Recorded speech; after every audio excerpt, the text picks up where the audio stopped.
अगर आप भी चाहते हैं मनीष म्यूजिक भोजपुरी के वीडियो सबसे पहले आप तक पहुंचे तो लाल बटन के दबाकर चैनल को सब्सक्राइब जरूर करें और साथ में बेल आइकन को दबाना।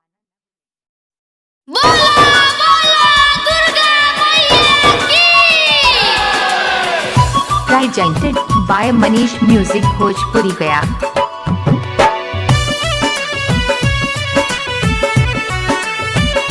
मनीष म्यूजिक भोजपुरी गया स्टूडियो चौकी बाजार।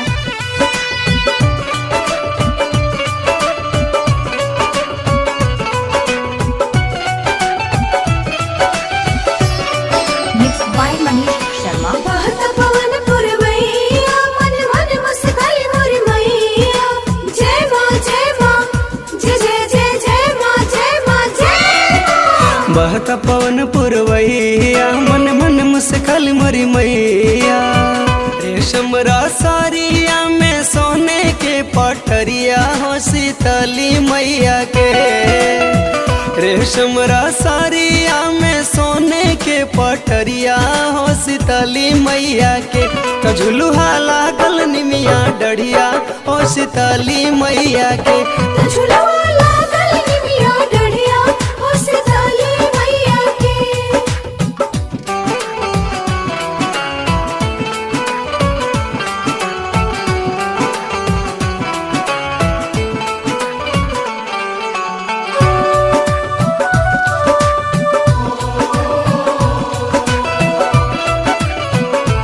Manish music Bhojpuri Gaya studio Chauki Bazar. Mix by Manish Sharma. झुलत बाड़ी मोरी मैया भैरो झुलावे हो। देवता भी अंबर से फूल बरसावे हो।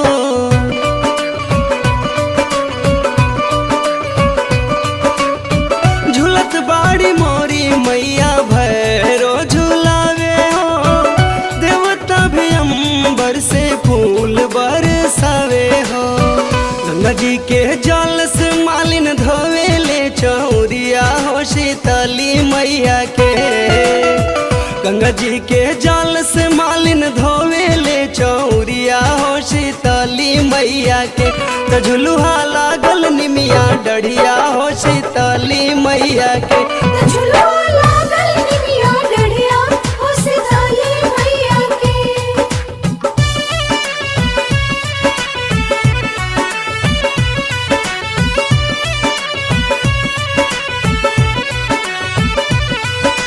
Manish music Bhojpuri Gaya studio Chauki Bazar. Mix by Manish Sharma. मैया के पूजन में लागल सृष्टि ई सारी बा। सगरी घंटा शंख सुनाता गूंजत जयकारी बा।